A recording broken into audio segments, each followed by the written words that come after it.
आज की कक्षा में हम पश्चिमी विचारक अरस्तु के दासता संबंधी सिद्धांत का विवेचन करेंगे। अरस्तु राजनीति विज्ञान का जनक, BA तृतीय वर्ष के राजनीति विज्ञान प्रमुख पश्चिमी प्रतिनिधि जो विचारक हैं उनमें प्रथम यूनिट का यह दूसरा विचारक है। और इसके जो अभी तक हमने सिद्धांत पढ़े हैं, अरस्तु का संविधानों का वैज्ञानिक वर्गीकरण हमने पढ़ा है, इसका शिक्षा सिद्धांत हमने पढ़ा है, इसका न्याय सिद्धांत की हमने विवेचना की है। इसी क्रम में आज हमें अरस्तु के जो दासता संबंधी विचार हैं उन पर प्रकाश डालेंगे। दासता संबंधी विचार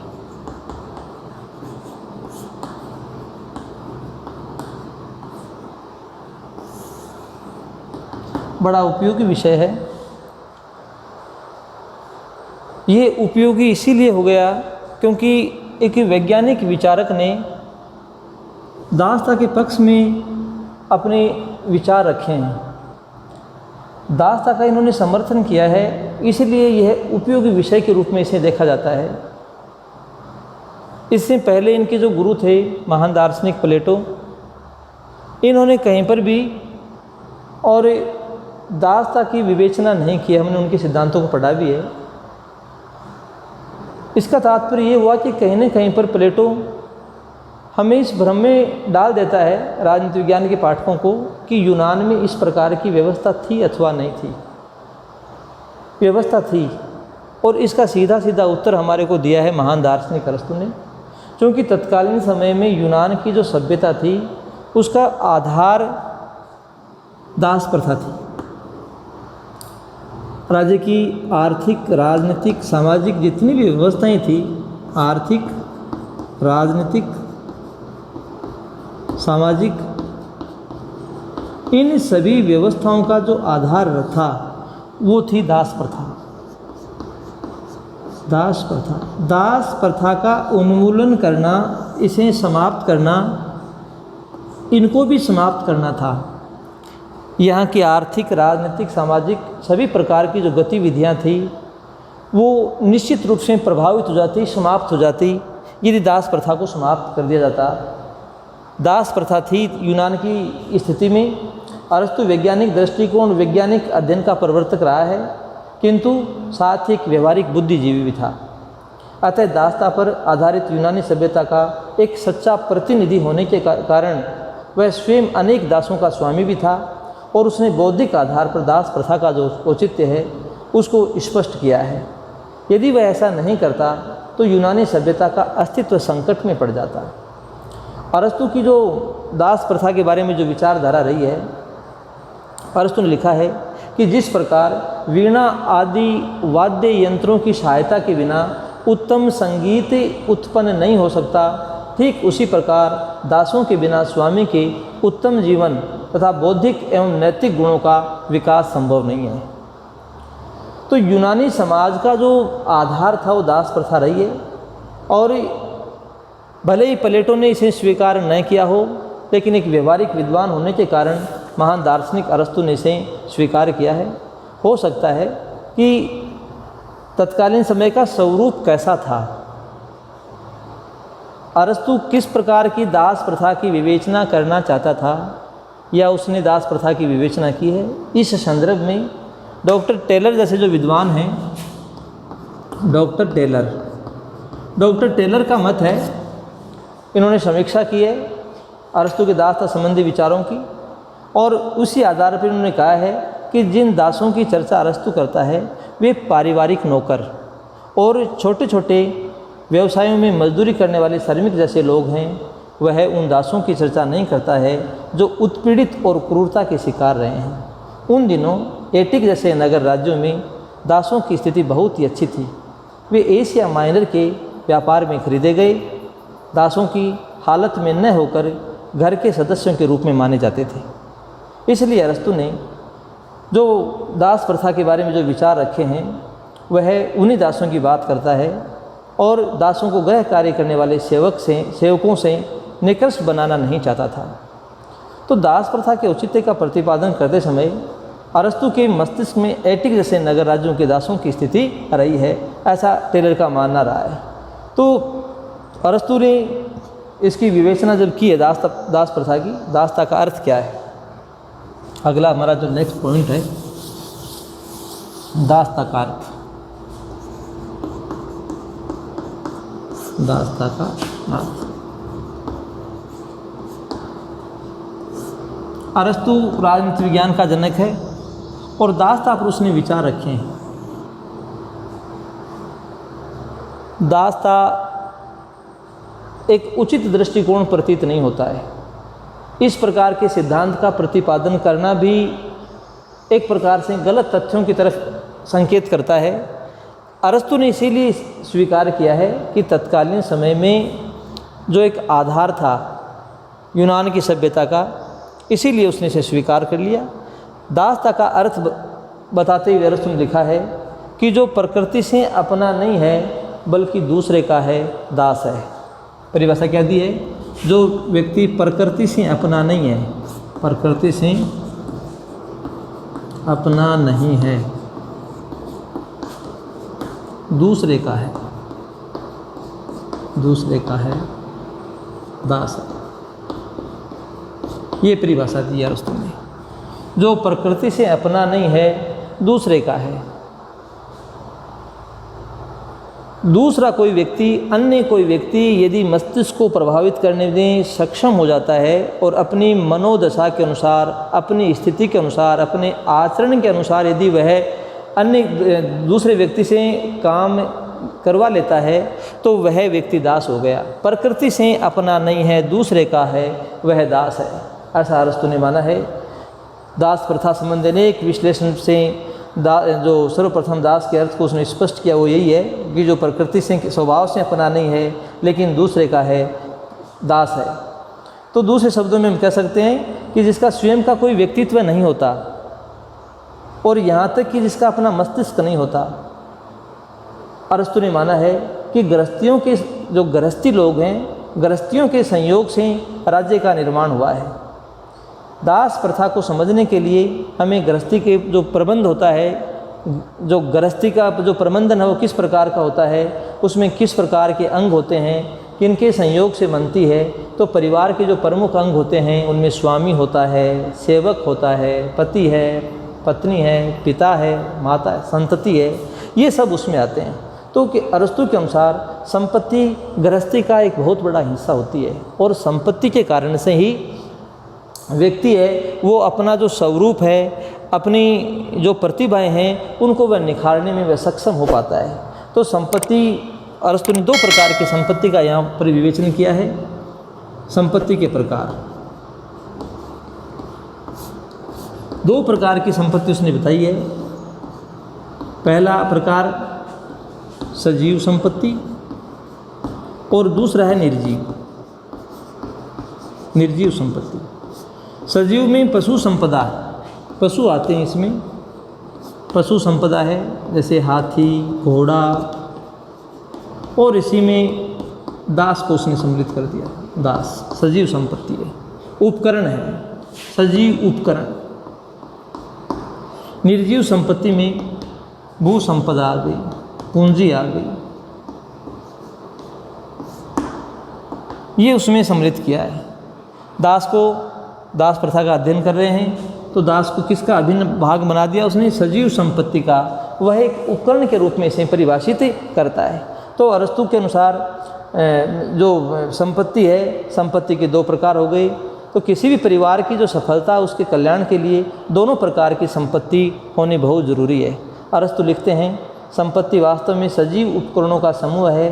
दास संपत्ति का सजीव उपकरण है। जिस प्रकार कुछ उपकरण अन्य उपकरणों में अग्रणी होते हैं, उसी प्रकार दास जो सजीव उपकरण है अन्य निर्जीव उपकरणों की अपेक्षा अग्रणी होते हैं, क्योंकि निर्जीव उपकरणों से तभी काम लिया जा सकता है जब उनसे पहले सजीव उपकरण विद्यमान हो।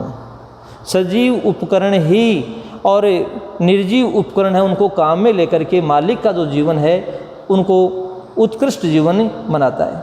तो संक्षेप में अरस्तु ने दास को मनुष्यों की श्रेणी में न रखकर उपकरणों की श्रेणी में रखा है। दास परिवार की संपत्ति है, उसका उपकरण है, उसका महत्व परिवार के कारण है, उससे पृथक उसका कोई अस्तित्व नहीं है। संपत्ति की प्रत्येक वस्तु जीवन के लिए उपकरण स्वरूप है, जीवन कार्य है, कार्य का परिणाम नहीं है। अतः दास कार्य के क्षेत्र में प्रयोग किया जाने वाला उपकरण है। अरस्तु द्वारा प्रतिपादित दासता के अर्थ में उसकी प्रकृति स्पष्ट होती है। दासता की प्रकृति स्पष्ट करते हुए अरस्तु 3 बातें बताता है। पहला, जो व्यक्ति प्रकृति से अपना नहीं है, दूसरे का है, दास है, पहली स्थिति। दूसरी स्थिति, वह व्यक्ति जो मनुष्य होते हुए भी संपत्ति की एक वस्तु है और दूसरे के अधीन रहता है, वह दास है, 2 स्थिति। तीसरी स्थिति, संपत्ति की वस्तु जो कार्य का उपकरण है और जिसे संपत्ति के स्वामी से पृथक किया जा सकता है, दास है। अरस्तु ने इसकी विवेचना करते हुए लिखा है, स्वामी अपने दास का स्वामी तो होता ही है, पर वह उसी का नहीं होता। उसकी विपरीत दास न केवल अपने स्वामी का दास होता है, बल्कि पूरा का पूरा उसी का होता है। यहीं से पता चलता है कि दास का स्वरूप क्या है। जो प्रकृति से अपना नहीं बल्कि किसी और का है, वह प्रकृति से ही दास है, और जो मनुष्य होते हुए भी किसी और का है, वह भी संपत्ति है। अतः संपत्ति को कार्य संपादन का उपकरण कह सकते हैं, जिसका अपने स्वामी से पृथक अस्तित्व हो सकता है। तात्पर्य यह है कि जो मालिक है वो वफादार नहीं है, मालिक की कोई जवाबदेहिता नहीं है। मालिक ये कोई आवश्यक नहीं है कि वह दास का हो, लेकिन दास के लिए वह ज़रूरी है कि उसका निर्माण ही किसके लिए हुआ है, मालिक के लिए हुआ है। अरस्तु इसकी और अधिक व्याख्या करने के लिए समझाता है कि इसका औचित्य क्या था। दास प्रथा थी, उसका औचित्य यूनान की जो सभ्यता थी, संस्कृति थी, हमने जान लिया है कि उसका आधार ये था। अरस्तु इसका औचित्य स्पष्ट करता है कि दास प्रथा थी, उसका औचित्य क्या है, दासता का औचित्य। इसके लिए उसने विभिन्न बिंदु हमारे सामने रखे हैं, विभिन्न पक्ष हमारे सामने रखे हैं। अरस्तु पहली बात मानता है कि दासता कैसी है, प्राकृतिक है। दासता प्राकृतिक है, व्यक्ति द्वारा निर्मित नहीं है। कुछ व्यक्ति प्रकृति से ही दास है, दासता प्राकृतिक है। इस बात को वह अपने इसे सिद्धांत को और अधिक स्पष्ट करना चाहता है कि कुछ व्यक्ति बहुत अधिक विवेकवान होते हैं, जन्म के जब बड़े होते हैं उनमें विवेक की प्रधानता होती है, और कुछ व्यक्ति इस प्रकार के होते हैं जिनमें विवेक शून्य होता है। तो ये विभाजन हमने तैयार नहीं किया, ये हमने नहीं किया है। जिनमें बुद्धि की तीव्रता होती है वो मालिक बन जाते हैं, जिनमें बुद्धि नहीं होती है, न्यूनतम होती है, ऐसे व्यक्ति दास कहलाते हैं। तो दासता प्राकृतिक है। उसने लिखा है कि जो लोग शारीरिक सेवाएं करने का कार्य करते हैं एवं अपनी सेवाएं अर्पित कर श्रेष्ठतम उत्पादन करते हैं, वे सब प्रकृतिवश दास हैं, एवं उनके लिए उचित है कि वे अपने स्वामी द्वारा शासित हों। तो व्यक्ति यदि वह दूसरे की संपत्ति बनने के योग्य है तो प्रकृति से दास है। तो इस प्रकार का जो विचारधारा है ये प्रकृति ने तैयार की है।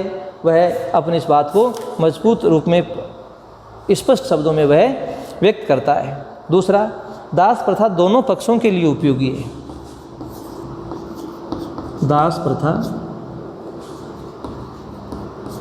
दोनों पक्षों के लिए उपयोगी है। दोनों पक्षों के लिए उपयोगी। दोनों पक्ष कौन से उपयोगी है? दोनों पक्षों के लिए उपयोगी है। दोनों पक्ष कौन से हो गए? मालिक और दास। पहला मालिक, दूसरा दास। संक्षिप्त में समझ लें, मालिक के लिए यह उपयोगी इसीलिए है कि मालिक का इसमें समय और श्रम दोनों की बचत होती है। समय और श्रम की बचत होती है। दास के लिए यह इसीलिए उपयोगी है कि इससे जो मालिक है वो इनकी आजीविका का साधन है। आजीविका, संपूर्ण जो आजीविका है वो इसी से संचालित होती है। इसीलिए वह इसके लिए उपयोगी मानता है, स्वीकार करता है कि दोनों पक्षों के लिए क्या है, ये उपयोगी है। इसके साथ में ही तीसरी जो बात वो मानता है कि दासता कैसी है, नैतिक है। नैतिक विचारधारा के रूप में वह स्वीकार करता है। नैतिक दृष्टि से भी स्वामी और दास दोनों में नैतिक स्तर में अंतर होता है। अरस्तु मानता है कि जो स्वामी होते हैं वो गुणी होते हैं और जो दास होते हैं वो गुणहीन होते हैं, उनमें किसी प्रकार का कोई गुण नहीं होता। अतः स्वामी का कर्तव्य है कि दासों के प्रति स्नेहपूर्ण और दयालुता का भाव रखे। अपने इन पक्षों को मजबूत करते हुए प्लेटो अरस्तु आगे लिखता है कि राष्ट्रीय अर्थव्यवस्था का ये स्थायी अंग है। राष्ट्रीय अर्थव्यवस्था का स्थायी अंग, संपूर्ण जो कार्य होता था वो दासों के द्वारा ही करवाया जाता था। यूनान की संपूर्ण जो अर्थव्यवस्था थी उसका ताना बाना दासों के द्वारा ही बुना जा रहा था। तो राष्ट्रीय अर्थव्यवस्था का जो स्थायी अंग है वो दास प्रथा थी। इसी प्रकार से दास था संपूर्ण समाज के हित में। अरस्तु ने बहुत सारी उक्तियाँ हमारे सम्मुख रखी हैं। दास प्रथा का जो औचित्य है उसको स्पष्ट करने के लिए 5वें बिंदु पर उसने जो स्वीकार किया वो क्या है कि दासता संपूर्ण समाज के हित में है। दासता संपूर्ण समाज के हित में, सबका कल्याण है इसमें, संपूर्ण समाज के हित की बात करता है। संपूर्ण समाज के हित में तो स्वामी और दासों के अतिरिक्त संपूर्ण समाज के दृष्टिकोण से भी अरस्तु दास प्रथा को आवश्यक और हितकर स्वीकार करता है। विवेक के दृष्टिकोण के आधार पर, अगली उक्ति, विवेक के दृष्टिकोण के आधार पर अरस्तु के अनुसार समस्त संसार में शासक और शासित का सिद्धांत प्रचलित है। यह सिद्धांत समाज में नहीं बल्कि अचेतन वस्तुओं में भी होता है। उदाहरण के लिए यंत्र भी बड़े और छोटे होते हैं। बड़ा यंत्र छोटे यंत्र को अपना सहायक बनाकर रखता है। तो विवेक के आधार पर भी उसने ऐसा स्वीकार किया है। आगे उसने लिखा है कि आत्मा शरीर को निरंकुशता से शासित करती है। स्वामी और दास के आपसी संबंध बिल्कुल आत्मा और शरीर के समान हैं। जिस प्रकार आत्मा शरीर पर शासन करती है उसी प्रकार दास पर स्वामी का शासन विवेकशील है। विवेक के अनुसार स्वामी के निर्देश में रहकर ही दास अपना विकास कर सकता है। एक उक्ति और, युद्ध का आधार। युद्ध का आधार, जो व्यक्ति जो सेना युद्ध में पराजित हो जाती थी वह भी, उसके लिए भी अरस्तु ने दास बनाने के पक्ष में है। तो यह विजेता पर इस बात का निर्णय लेने के लिए छोड़ देता है कि पराजित व्यक्ति को दास बनाया जाए अथवा नहीं। इस प्रकार इसको वह वैधानिक दासता की संज्ञा देता है। युद्ध को दासता का आधार मानते हुए भी अरस्तु युद्ध में पराजित होने पर यूनानी को दास न बनाने के पक्ष में है। अब यहाँ पर हम राजनीति विज्ञान के शुद्धि पाठकों समझ सकते हैं कि अरस्तु जातीय अहंकार से ओतप्रोत व्यक्ति था। उसने लिखा है कि यूनानी दास नहीं हो सकते। एक तरफ वह कहता है कि संपूर्ण यूनान की सभ्यता जो थी उसका आधार ही दास प्रथा थी। तो इतने सारे जो दास थे वो फिर कहाँ से आए? इतने सारे दासों को खरीदा नहीं जा सकता। बावजूद इसने जो ऐसा लिखा है इसके पीछे एक ही कारण है, और वो कारण क्या है कि वह जातीय अहंकार से ओतप्रोत व्यक्ति रहा है। अरस्तु अपनी इन मान्यताओं के आधार पर यह स्पष्ट कर देता है कि दास प्रथा का औचित्य है, वह सिद्ध करने का प्रयत्न करता है। नेक्स्ट पॉइंट हमारा दासता के प्रकार। अरस्तु ने दासता के जो प्रकार हैं, दो प्रकार बताए हैं उसने। एक स्वाभाविक दासता, स्वाभाविक दासता, और दूसरा वैधानिक दासता, जिसकी अभी अपनी युद्ध वाली जो चर्चा कर रहे थे, वैधानिक दासता जो प्रकृति से अपना नहीं है, दूसरे का है। स्वाभाविक दास है प्राकृतिक दासता। वैधानिक दासता, इसका आधार क्या है? युद्ध है। जिनको बंदी बनाया जाता था, ये बात अलग है कि वह विजेता शासक पर इसे छोड़ देता है कि उन्हें वह दास बनाए अथवा नहीं, उसका आधार ज़रूर था। ये वैधानिक दासता थी। युद्ध में जो पराजित हो जाते थे वो दास का जीवन जीते थे। वैधानिक दो प्रकार की दासता की अरस्तु चर्चा करता है, स्वाभाविक दासता और वैधानिक दासता की। नेक्स्ट पॉइंट हमारा दास प्रथा के बारे में अरस्तु द्वारा प्रतिपादित मानवीय व्यवस्थाएं, अरस्तु के द्वारा कुछ मानवीय व्यवस्थाओं की विवेचना की गई है। मानवीय व्यवस्थाएं,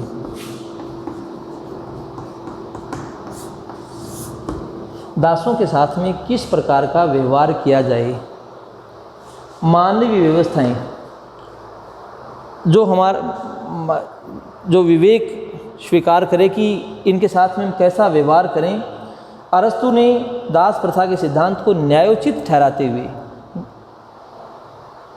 वह कुछ मानवीय जो परिसीमाएं हैं वह लगाता है। और पहली जो मान्यता है उसकी कि दासता प्राकृतिक है, न कि वंश परंपरा पर आधारित। ये कैसी मानता है? वो प्राकृतिक मानता है, प्राकृतिक है, वंश परंपरा पर आधारित नहीं। वंश परंपरा, वंशानुगत भी लिख सकते हैं, वंशानुगत नहीं है। इसका तात्पर्य हुआ कि दास की संतान गुणवान हो सकती है, मालिक हो सकती है, और स्वामी की संतान निकम्मी हो सकती है। अतः जो व्यक्ति दास होते हुए भी योग्य और बुद्धिमान हैं उनको मुक्त कर देना चाहिए। मानवीय जो दृष्टिकोण है वो रखा उन्होंने।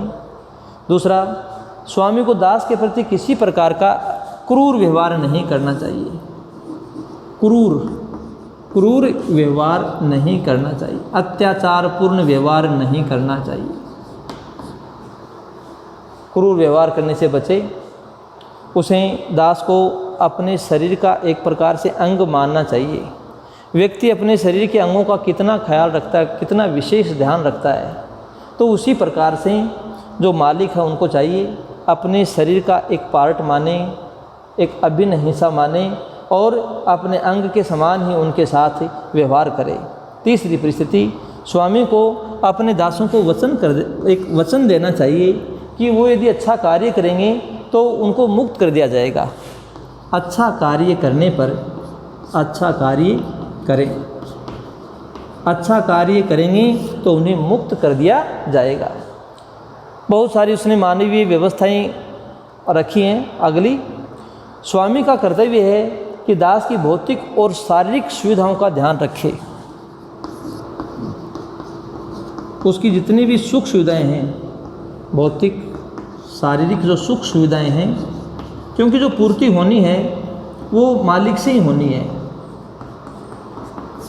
भौतिक और शारीरिक सुविधाएं हैं उनकी वो समय पर उनकी पूर्ति करे। स्वामी का कर्तव्य है कि वह अपनी जब उसकी मृत्यु समीप हो तो दासों को मुक्त कर दे। मृत्यु का समय उसे लगे कि मृत्यु पास में है, मृत्यु के समय दासों को मुक्त कर दे, दासों को मुक्त कर दिया जाए। इसी प्रकार से उसने स्वीकार किया है कि अरस्तु मानता है कि दासों की संख्या अधिक न हो, उनकी संख्या आवश्यकता अनुसार ही रहनी चाहिए। अरस्तु का ये भी मानना था कि दासों को अपने जो मालिक हैं समस्त दासों को अपने सम्मुख स्वतंत्रता का अंतिम ध्येय रखना चाहिए। जैसे जैसे एक दास अपने बौद्धिक स्तर को ऊंचा उठाता रहेगा वैसे वैसे उसकी मुक्ति का मार्ग प्रशस्त हो जाएगा। जब उसका बौद्धिक स्तर स्वामी के बराबर हो जाएगा तो उसे स्वतंत्र कर दिया जाए। ये सारी चीज़ें स्पष्ट करती हैं।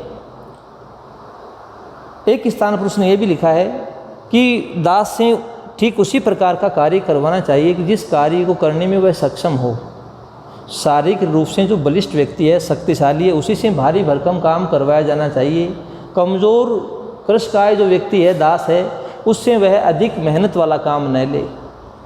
ऐसा मानवोचित व्यवहार उसे अपनाना चाहिए। मालिक को अपने दास हैं, अपने जो नौकर हैं, उनके साथ में उसे इस प्रकार का व्यवहार करना चाहिए। अरस्तु ने अपनी स्वयं की जो वसीयत थी उस वसीयत में लिखा था कि उसके किसी दास को बेचा न जाए। उनमें से कुछ को उचित आयु का होने पर मुक्त कर दिया जाए। ये दोनों बातें स्पष्ट करती हैं, न तो वह दासों को बेचने के पक्ष में है, उचित आयु का होने पर उन्हें मुक्त कर दिया जाए। ये स्पष्ट करती हैं कि वह दासों के प्रति मानवीय व्यवहार का समर्थक और क्रूर व्यवहार का विरोधी रहा है। तो ये जो संपूर्ण सिद्धांत है अरस्तु का दासता संबंधी जो विचार उसने रखे, एक वैज्ञानिक विचारक होने के बावजूद उसने सिद्धांत को स्वीकार किया, और न केवल स्वीकार किया है बल्कि कुछ ठोस आधार जो हमने अभी इस कक्षा में जाने वो हमारे सम्मुख भी उसने रखे हैं। तो ये बातें स्पष्ट करती हैं कि वास्तव में तत्कालीन समय की जो यूनान की परिस्थितियां थी, यूनान में निसंदेह दास प्रथा थी, और इसी कारण से अरस्तु ने इस सिद्धांत को स्वीकार किया है। वर्तमान समय में आलोचकों के द्वारा इसकी आलोचनाएं की जाती हैं। विद्वान लोग मानते हैं, रोससी विद्वान ने लिखा भी है कि अरस्तु ने कुल्हाड़े के एक प्रहार से मानव जाति को 2 भागों में विभक्त कर दिया। आलोचनाओं की बात करें हम,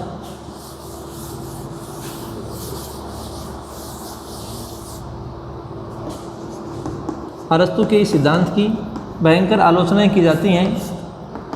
चूँकि यह वैज्ञानिक विचारक था, मैंने आपको बताया, और वैज्ञानिक होने के बावजूद उसने इस सिद्धांत का समर्थन किया, आत्मसात किया, उसकी विवेचना की। इस कारण से इसकी आलोचना की जाती है, क्योंकि आलोचक मानते हैं कि ये बड़ा अमानवीय मुद्दा है, मानवता का दर्शन नहीं है, यह संकीर्ण है, और कहीं न कहीं पर अरस्तु पूर्वाग्रह से ग्रसित व्यक्ति था।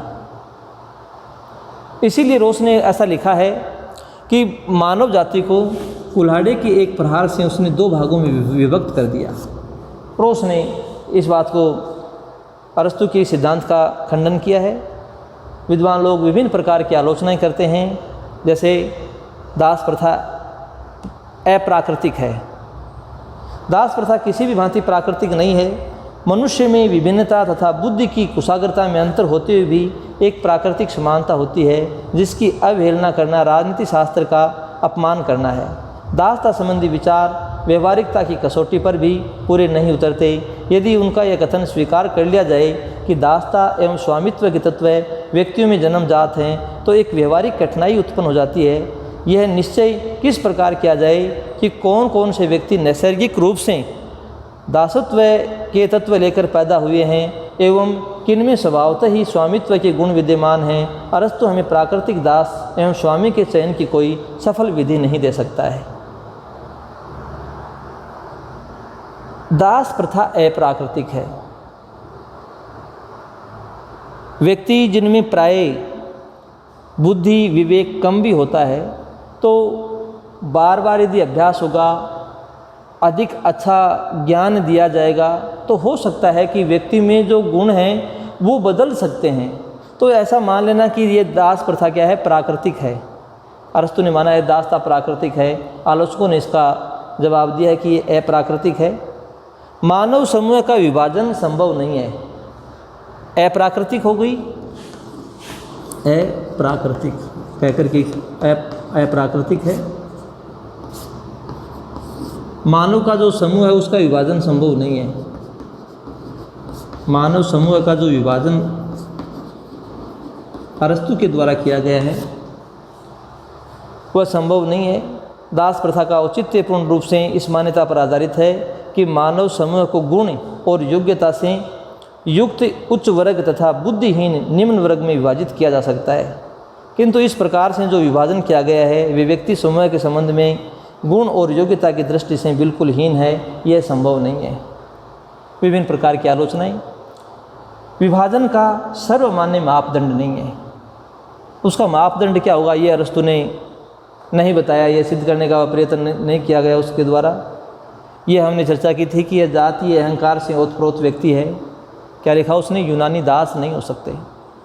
भले ही दासों के प्रति क्रूरतम व्यवहार का वह पक्षधर नहीं रहा है, लेकिन कहीं न कहीं पर जब एक तरफ तो वह, अब जैसे हम चर्चा कर रहे थे कि संपूर्ण यूनान की सभ्यता का आधार ही दास प्रथा थी और यूनानी दास नहीं हो सकते, तो ये जो आलोचना है जातीय अहंकार का प्रतीक, यूनानी दास नहीं हो सकते।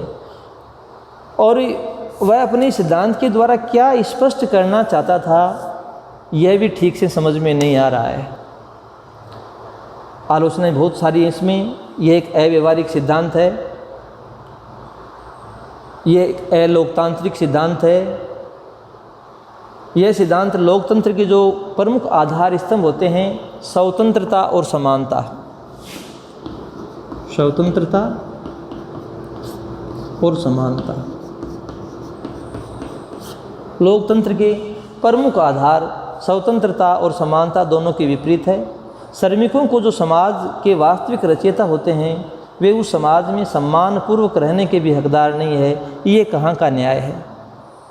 समाज के अल्पसंख्यकों को अधिकारों से लाद दिया जाए कि वे उनके भार से दबकर ऐशो आराम के गर्त में पड़ जाएं और दूसरा वर्ग दास्ता की बेड़ियों में पड़ा पड़ा सिसकता रहे, इस बात को स्वीकार नहीं किया जा सकता।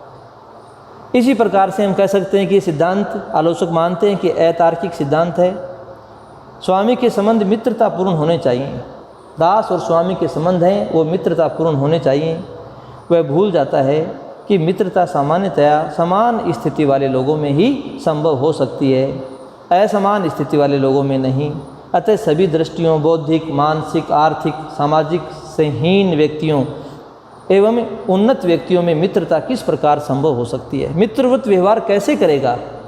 एक मालिक दास के साथ में मित्रवत व्यवहार किस प्रकार से कर पाएगा? तो मित्रता के व्यवहार दास स्वामी के व्यवहार में किस प्रकार तालमेल बैठाएगा संभव हो सकता है? ऐसा उचित नहीं लग रहा है, ऐसा संभव नहीं हो सकता है। तो ये अतार्किक सिद्धांत है। इसी प्रकार से ये मनोवैज्ञानिक सिद्धांत है, अवैज्ञानिक सिद्धांत है। आलोचक मानते हैं कि राजनीति शास्त्र को विज्ञान का स्वरूप देने वाले अरस्तु ने दास प्रथा को उचित घोषित कर विज्ञान के उस उज्ज्वल मस्तक पर एक कालिमा पोत दी।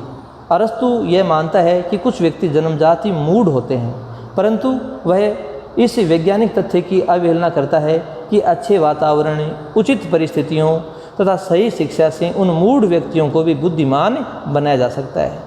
कोई भी प्रथा जो मनुष्य को पशु समझकर उसका मोल तोल करने की अनुमति देती हो कभी भी वैज्ञानिक नहीं हो सकती। तो उसका ये सिद्धांत मनोवैज्ञानिक है, उसका अवैज्ञानिक सिद्धांत है।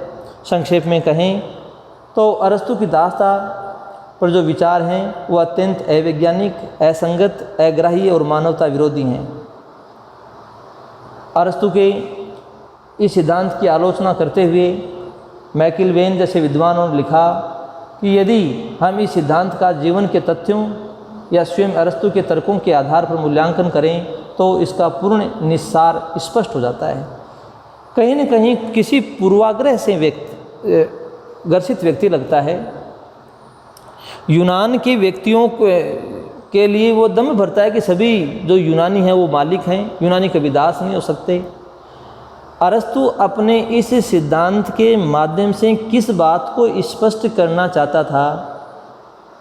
वह गलत तथ्यों के द्वारा, आलोचकों ने जो आरोप लगाए हैं कि वह गलत तथ्यों के आधार पर और अपनी जो दास्ता संबंधी जो विचार हैं उनको वह और अधिक प्रकट करने का विचार करता है, उन्हें वह और अधिक मजबूत बनाता है, लेकिन वो सरासर गलत हैं। वर्तमान समय की परिस्थितियों के आधार पर भी हम कह सकते हैं कि अरस्तु के ये जो विचार हैं ये मानवतावादी जो विरोधी विचारधारा है, मानवता के लिए कलंक है इस प्रकार के विचार।